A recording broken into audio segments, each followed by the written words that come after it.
Musíš zvolna, víříš vítr, partnerka to pozná. Ne, já jsem sebekritická. Kdo byl ten, který zbavil toho druhého? Kdo je větší bordelář? Kdo doma častěji uklízí?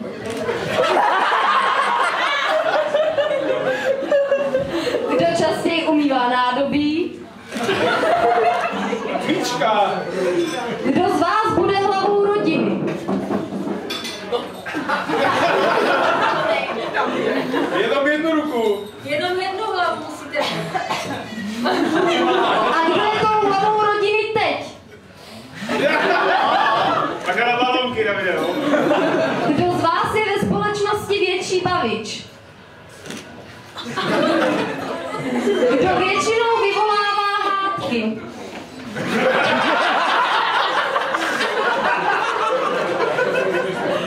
Kdo se první chodí usmiřovat?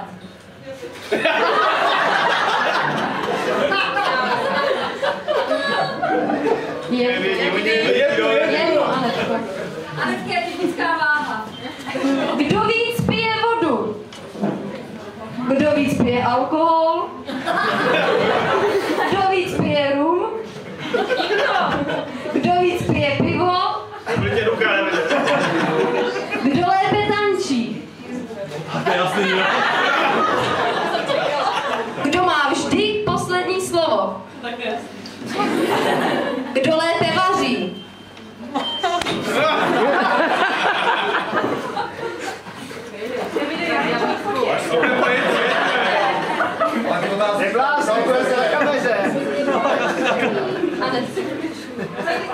Jo, měla blbý.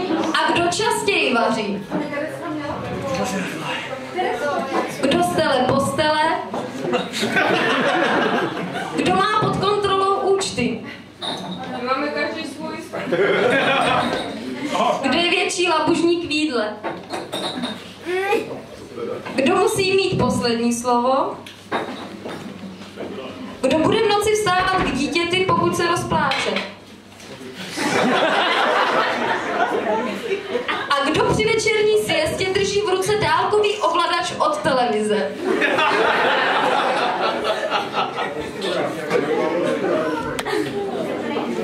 Kdo je větší nervák?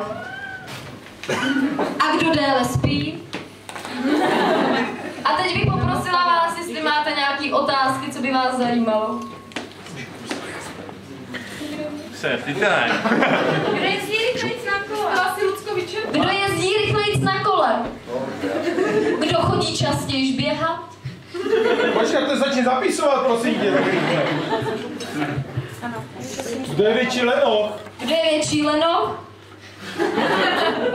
A kdo víc utácí?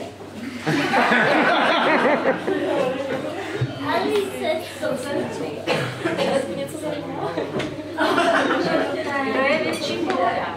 Kdo je větší pohodář? Ten špinavá most? No je to špatný, já si myslím, že Standa to nemusel ani zapisovat, protože vy jste se v 90% shodli. No není to až tak 90. Svislé se shodli, vodorovné se neschodli. No ale furt je to dobrý, já si myslím, že je tam víc. A kdo zvedne botu vejš?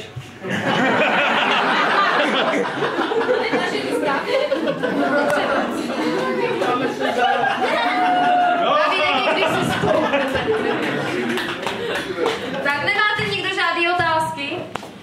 Ne. Tak tady tu hru ukončíme, my vám děkujeme.